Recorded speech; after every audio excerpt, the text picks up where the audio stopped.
So when we're recording this, Dave, it's graduation week at the university I teach at. Wow. So you get to wear all the fancy ropes I actually and robes. The robes. I actually was trying to decide which one I'm going to get, yesterday. Oh, because this is your first one? Well, no, but I just have kind of delayed actually buying the robes. Oh, okay. But I had to decide. There's the really, really nice ones that are a little bit more expensive. Yeah, than like Hogwarts style. I kind of want to wear it when I teach once, but here's my question. Are you ready? I really do. I really do. Okay, do you remember your graduation from Brigham Young University? Mm-hmm.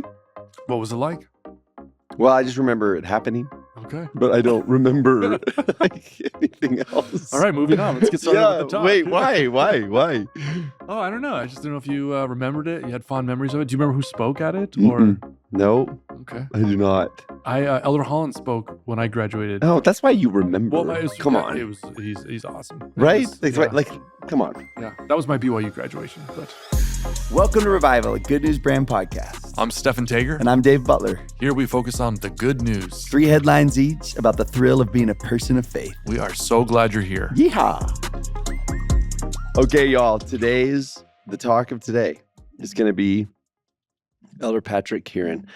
Elder Kearon, can I just call you Patrick? That's what I just like. Whatever I just want to say. Feels like he's my friend, my neighbor every time he speaks, and so I'm like, I love Patrick. His talk is called "Receive His Gift." This is fun because I was gone out of town for spring break during General Conference, so I didn't hear a single thing. All I saw were little mini quotes and reels on Instagram, that people would post about it. So I actually love this because I'm like, they're first times for me. Yeah. Like when I'm hearing him, I was like, what? This is like my very, very first time. What did you think about his talk? Listen, like he's batting 1,000 so far. He's given 3 talks since. I kind of feel bad for him because how do you keep producing talks like this? I know. I feel like President Uchtdorf had the same problem. Once upon a time, like he knocked a few out of the park and you were like, and then I was thinking about, because I listened to Elder Oaks' talk, and I was like, one of the thoughts I had is, like, he has given so many talks. I feel bad. I should feel bad. How do you keep coming Yeah, he has to keep coming. Jenny always says to me, David, you're going to run out of words someday. I'm like, well, I might. But President Oaks has not run out of words. Yeah. Okay.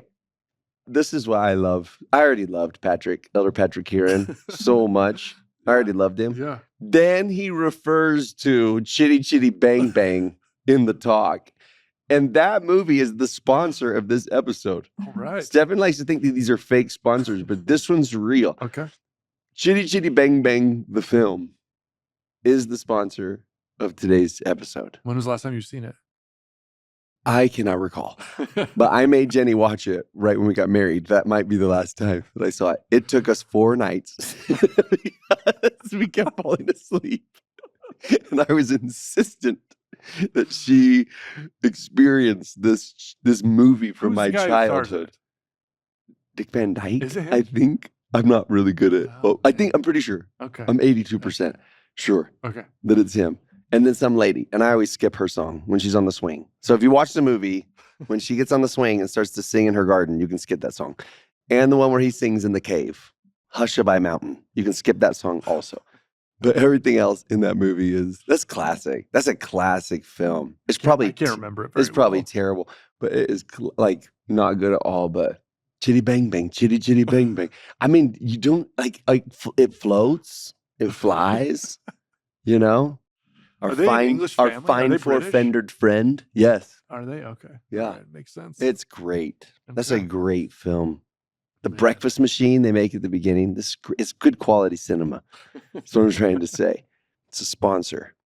Thank you, Elder Kearon. We just got apostolic approval And that's why they don't do pop of references. Chitty Chitty Bang Bang.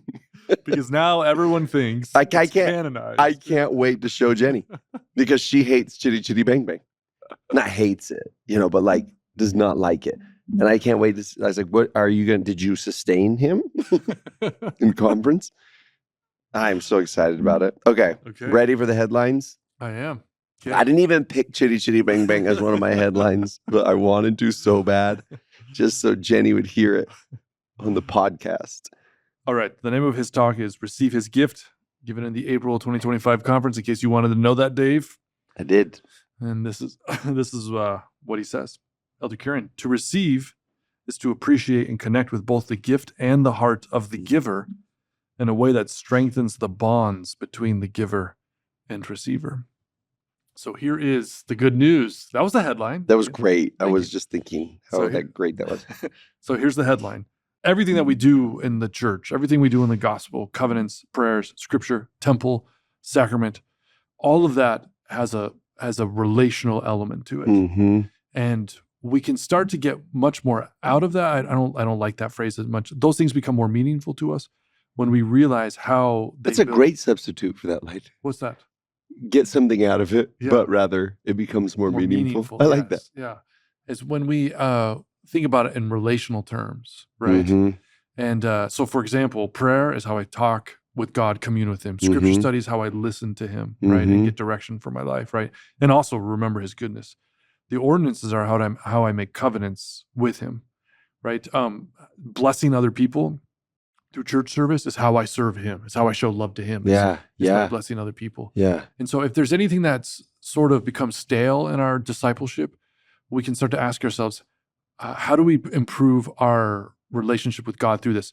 But this is what I want to add to that, because that's good, that's helpful. But a lot of times people have a hard time, I would guess, people have a hard time building a relationship with God because they don't even know how to build relationships in general. Hmm. They don't know what it means to listen to someone, to see someone, to care about what someone else cares about, Mm-hmm.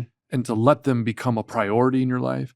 And of course, with God, what He cares about, what matters to Him is central to our lives. That's so when we get the model for how to have good relationships with others, that can often help us have a better relationship with God, of course. Well, it makes me think about this line from Confucius, and he said that, which I Came just out of said, nowhere, but I know. And I'm just thinking 20 years ago, my old self would have said, David Butler, I cannot foresee you ever saying the line, this reminds me of something Confucius said. And all of us on podcast land were like, that's just Dave. Yeah, you know? yeah. Yo, I love Confucius and Chitty Chitty Bang Bang. That's how well-rounded. That should be the title for this person. episode. No, he said this because Confucius, who taught what is now known as Confucianism, was really focused on life on this earth. He was a spiritual man. He believed in heavenly beings, God. He believed in afterlife, but he emphasized a lot the importance of, but what about life here right now? How do we live this one out well? And in reference to that, he just said, how can we learn to love spirits? And he used that word to mean all invisible heavenly beings. Mm. How can we love those beings we cannot see if we don't know how to love the ones that we can? Mm. And it reminded me when you were just saying that, this idea of it's harder to love someone you don't necessarily see. Right. And maybe I'm just thinking to myself, that's the value of watching for the hand of God in your life so that you do see it. You do see Him. Right. Right. But I love that thought of maybe all my relationships can really easily become transactional. Mm. What am I getting out of it? Right. And some relationships are, and they maybe should be for, Yeah. right? The grocery store or something, right? Like I pay you money and you give me Frosted Flakes. That's kind of the extent of our relationship. But so what advice do you give somebody who's like, I want to be better at relationship? I'm asking you. Oh. Question mark. I didn't know how to clarify my punctuation.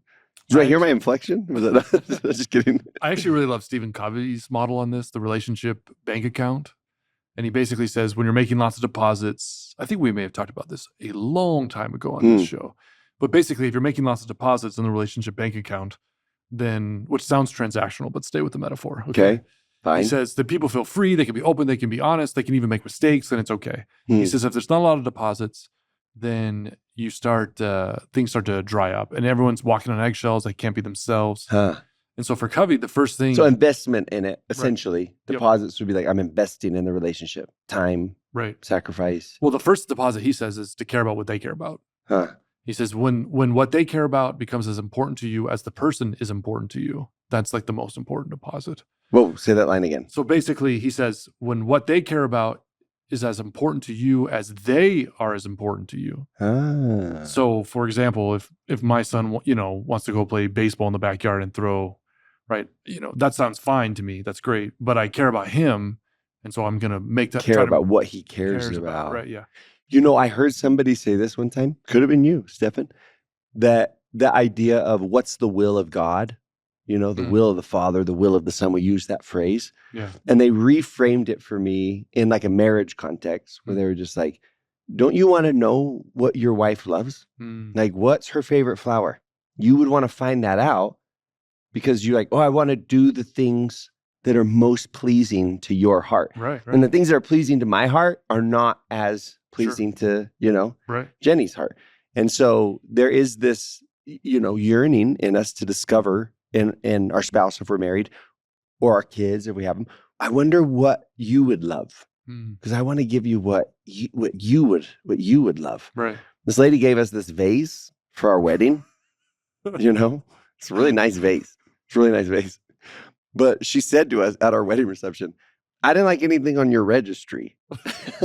So I got you this. I don't know why. That's really nice of her to give us a gift. But I was like, well, the things we put on there are like what we like. I'm sorry, you don't like it. But anyways, sorry to distract. But I love thinking of, I want to do the same thing with God. Where I was like, I'm interested in what thrills your heart. And to me, that's what the will of God is. Yeah. Like that's, absolutely. it's cuter. I can't think of a better word, to say, like, do the will of the Father. You're like, oh, it sounds intense, like a courtroom told me to do that. But if you're like, oh, find out what thrills his heart, you're like, oh, now that feels relational to me. Yeah, absolutely. I guess is what I'm saying. That's excellent.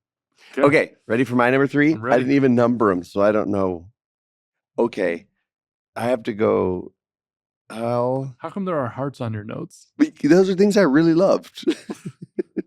Can I count them? Yes. 1, 2, 3, 4, 5. Yeah. Okay. Yeah. Things I really, really loved in here. Just in case you forgot. Yeah. Why I wrote it down. What do you draw when you don't like something? An X. Okay. All right. I'm finding the line in here because I didn't print this one out. Okay. When he's talking about chitty, chitty, bang, bang, he says he got this gift from his dad, a chitty, chitty, bang, bang car, that when you pull the lever, the wings popped out. And he said this, I think my dad loved giving me that car at least as much as I loved receiving it. And he does not draw out the analogy yet, which I appreciated because it just I was like, that is a really, really good line. You have just shown us a picture of the heart of God, and he'll do it a couple other times in the talk. And to me, that's such good news. It's so to think that God loves loving me as much as I love loving him. Sometimes I think about how exciting it feels when God answers one of my prayers, and to consider and think, does he have that same thrill of heart when I pray to him? That he just, I don't, I've got some friends and I love the way the dad loves their kids.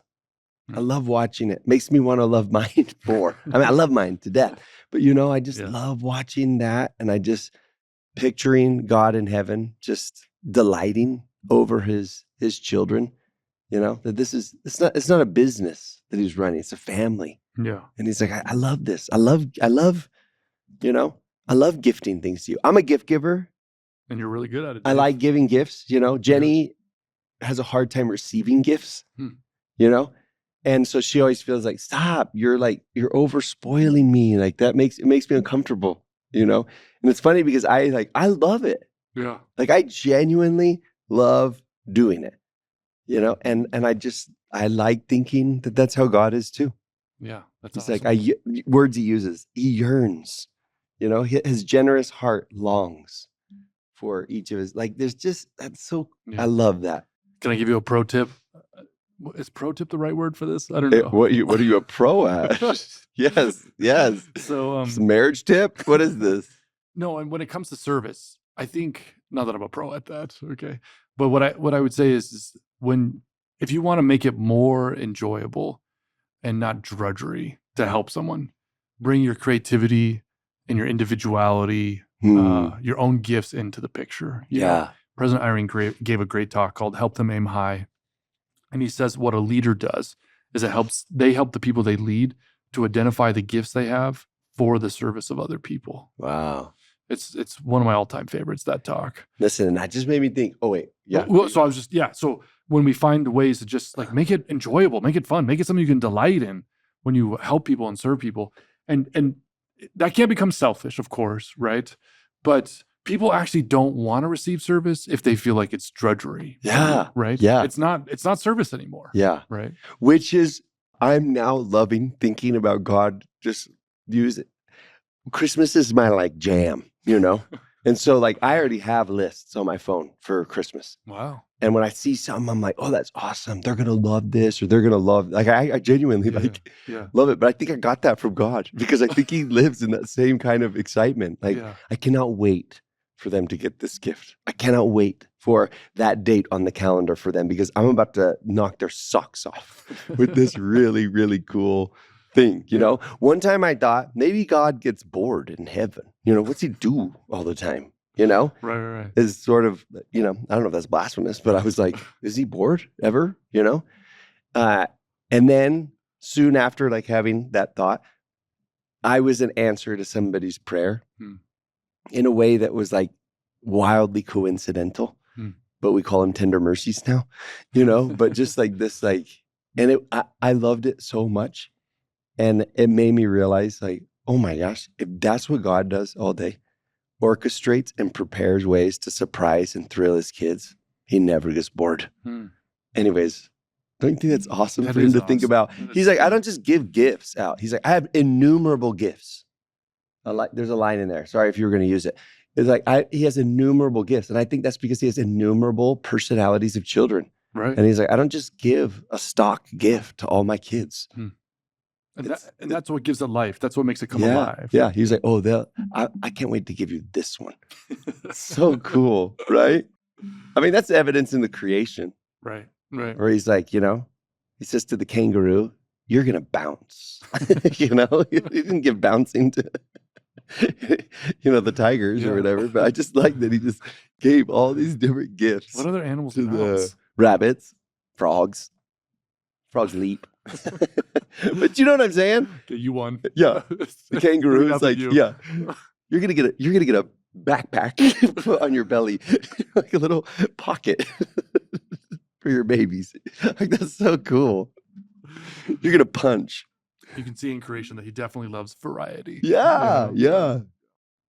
Okay, you ready? Okay. Number two. Number two is we're 18 minutes. Okay, we gotta go to get all three. All right. So speaking of one particular eternal truth, Elder Kearon says, a vital gift of knowledge that, when fully accepted and received and deep in the soul, contextualizes the joys and hardships of life and our unanswered questions. It is that we really are God's children. Okay, so here's what I love about this. A lot of what we see in our culture is about eliminating pain and suffering. But here's the good news. The gospel helps us to see that that's not possible. And it actually probably wouldn't even be best for us because if you care about something, you suffer, right? When you value something, it leads to pain. And so the only way to get rid of it is just to stop caring about stuff, at least on some levels of pain, right? However, that was once my New Year's goal. Was what? Stop loving people.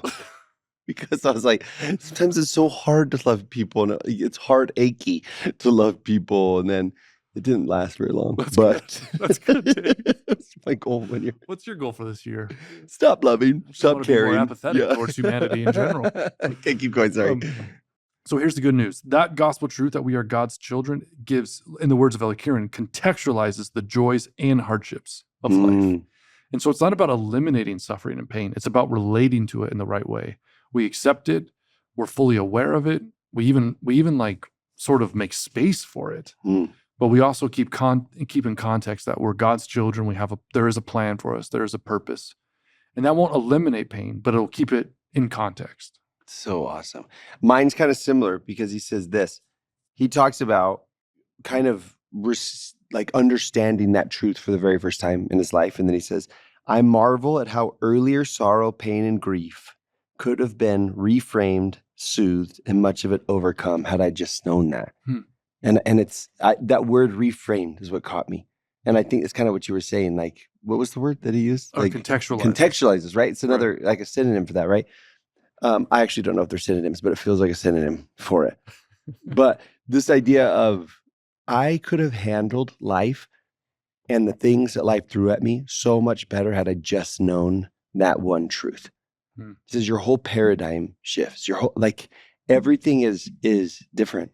Knowing that, and what a gift! What a gift that is to the world, and what a responsibility for us to remind people of that. Clearly, people have a hard time remembering it. Right. And what a responsibility, a thrilling responsibility to remind people about that. It's like, listen, you can live loved in everything you do. You can pay your taxes. You can mow the grass. You can go to the grocery store. You can fill up your car. You can do all those things that you're going to have to do in life, but you can do them like loved and looked after. And I really believe that changes everything about the way you see anything that happens, including and even the things that we would say are terrible about the world. Yeah, absolutely. That's perfect. That's beautiful. Okay, right, number one. Numero uno. Do you know where Elder Kearon's from? Arabia. Well, he said that in there, but England, I'm guessing. Yeah, he's from England. He's from Cumbria, which is near the Lake District. Do you know what the Lake District is? You've told me about the Lake District, and I think you've sent me a YouTube video about the Lake District, but it's fading from my memory. YouTube channel called Dave's Walks. Oh my! And some of the walks are around the Lake District. Oh, I think it's my most favorite spot on the planet. It's the Lake District. And I love that for William you. Wordsworth is. Okay. I love that for you. All right, let us focus. You ready? Number one. This is what Elder Kearon teaches. The Holy Spirit can bear witness to your heart that you are indeed a child of the Most High. And so a lot of times it can get tiring to think I have to convince myself of all these truths and remember these truths and live in light of them, right? And all that's fine, that's good. But the good news is that there is a member of the Godhead who imprints them on our soul, who gets them deep down in our very being. And so we don't have to just remember this on our own. We can ask for the Holy Spirit to bear witness that we are children of the Most High. We can rely on our Father in heaven to help us with that burden of always remembering that we are truly children of God. In light of what you just said, that we can live life loved, we have this gift, the gift of the Spirit that will help us do that. I heard this pastor say this earlier this week. Preach. This idea of where he just said, obviously there were reasons I loved my wife, like I could point to. Sure. But then he pointed to this one moment in time where he says, I looked across the table and she was actually slurping up spaghetti. And this moment happened where I looked at her and I was like, she is the one.